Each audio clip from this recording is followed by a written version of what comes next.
How much time has passed? Why I'm so concerned with time when in this place it clearly means nothing. Everything seems to be standing still. It seems like things are changing. I feel movement, yet at the same time they are not. It's hard to explain. The good news is the moon has come out. I saw it from the window. First I felt it, then I saw it. Why is this good news? After all, it's just the moon. I don't know. Perhaps it's simply joyful to see something alive, something real, luminous. Though the moonlight doesn't add much light down below, around the cabin the darkness remains.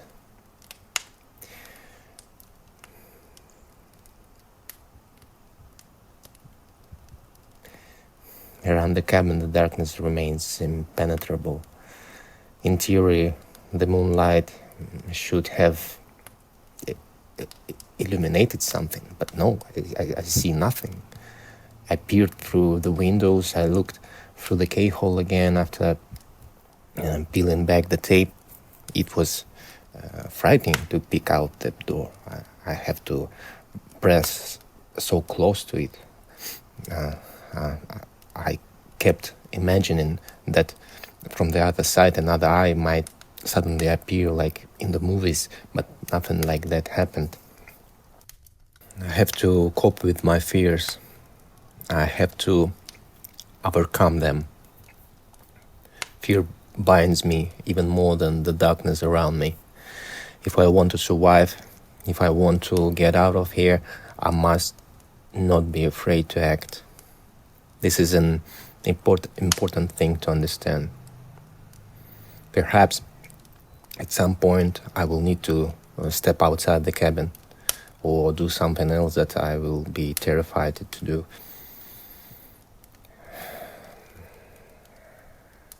Or do something else that I will be terrified to do, but it has to be done.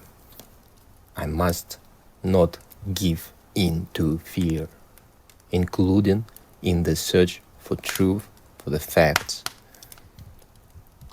I must not be afraid of my own memories either. I must fear nothing. Although it's easier to say it than done.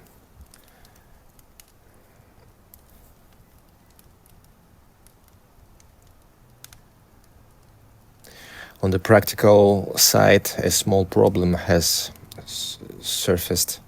There is no toilet in the cabin, but there is a closet full of all sorts of junk. That's where I found a sturdy bucket with a lid. That's what I've been using.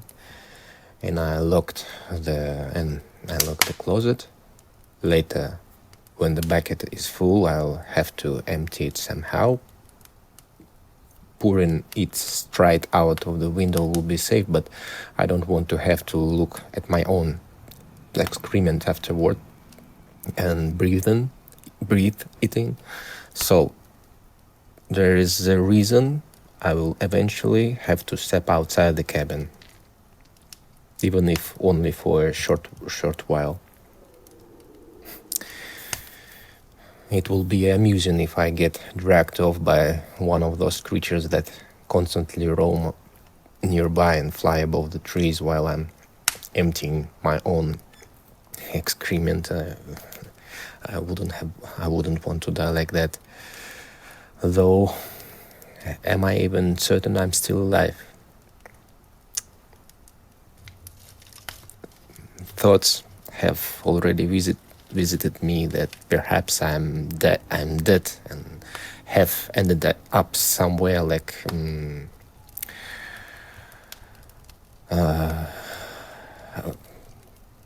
purgatory or hell, something like that. Finding the answer to that question might be helped by investigating my own memories. My last and almost only memories of driving a car somewhere in the rain between rows of drenched trees. What else do I remember? Very little. My memory is riddled with gaps. With these gaps, it's hard to distinguish what was real from what you might have seen in a dream, for example. How can I be sure? Here I can only rely on my gut, my intuition, and my intuition tells me the car and the road were real. It resonates within me. My intuition says this is important. But when I tried to remember my own name, the name Adam that came to me didn't feel familiar. It felt foreign to me. Perhaps it isn't mine, but belonged to someone else. For instance, a friend or a relative. I need to work at remembering something else. One must think on paper, and so I am thinking. The nib scratches across the paper, and I observe, searching for the next piece of the puzzle, arranging these pieces in my head, hoping later to assemble a picture or at least a part of it. What do I remember? I remember myself as a child. I'm flying down a country road on a bicycle alongside the golden field. It's flooded with the rays of an enormous rising sun, and in whose light the roofs of barns in the distance seems as if engulfed in flames. I'm pedaling faster and faster and faster. The wind whistles in my ears, and I'm smiling the way a child can smile at such a beautiful sun and such a beautiful day. My smile and my joy are content with the smile and joy of the sun, and it's not clear who is winning. Beautiful. The next image, and a similar smile. There is a woman. The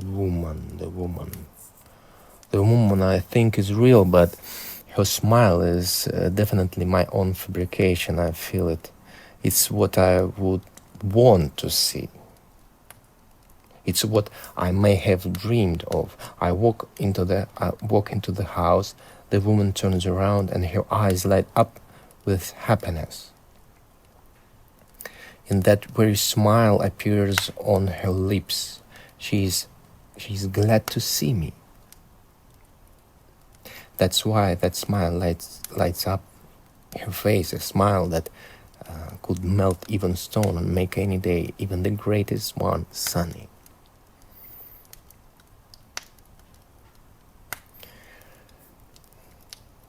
But that smile does not belong to this woman. That smile is my overlay onto her image, my fantasy. Something else suits her better. Eyes averted downward, corners of her lips turned down, and if she smiles, it's only at others, but not at me. I don't know who she is. My girlfriend?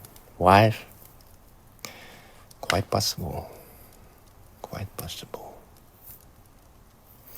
And the third memory. I'm sitting in the kitchen. alone on a chair. Through the small window it's raining.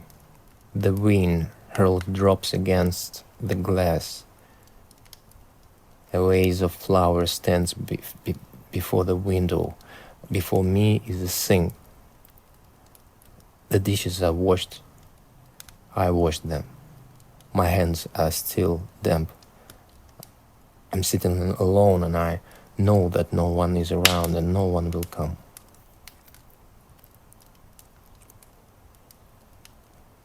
Within me there is no trace of that childhood smile.